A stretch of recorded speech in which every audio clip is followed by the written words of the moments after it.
Red Riding Hood, a tale of courage and caution. Once upon a time, in a cozy village nestled among tall trees and green meadows, lived a sweet little girl named Little Red Riding Hood.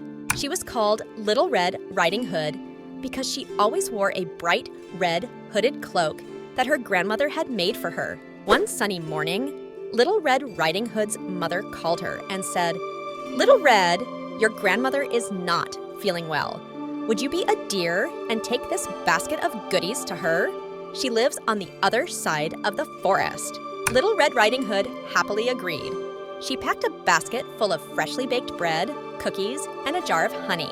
"Don't stray from the path," her mother warned. "The forest can be a bit scary, but if you stay on the path and don't talk to strangers, you'll be safe."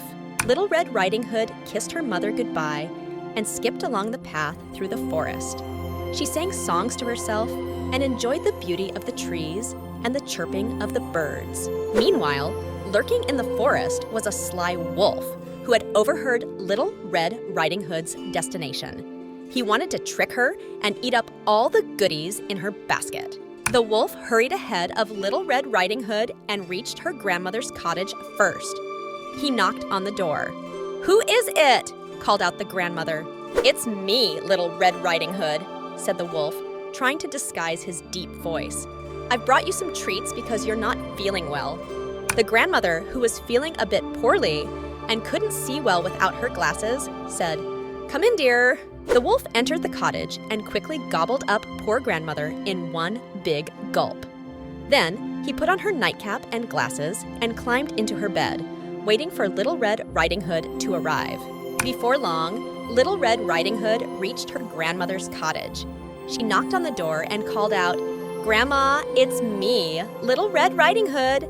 I've brought some goodies for you." "Come in, dear," called the wolf, trying to sound like the grandmother. Little Red Riding Hood entered the cottage and was surprised to see her grandmother lying in bed with her face covered by the nightcap. "Oh, Grandma," said Little Red Riding Hood, "what big ears you have!" "All the better to hear you with, my dear," replied the wolf. "But Grandma, what big eyes you have!" said Little Red Riding Hood.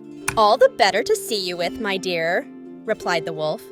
"But Grandma, what big teeth you have!" exclaimed Little Red Riding Hood.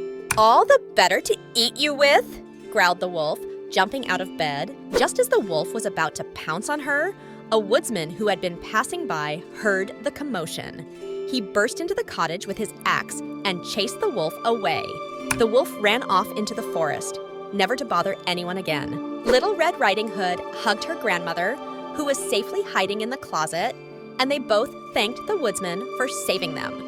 From that day on, Little Red Riding Hood always listened to her mother and never strayed from the path again. The moral of Little Red Riding Hood is to be cautious of strangers and always listen to the advice of those who care about you.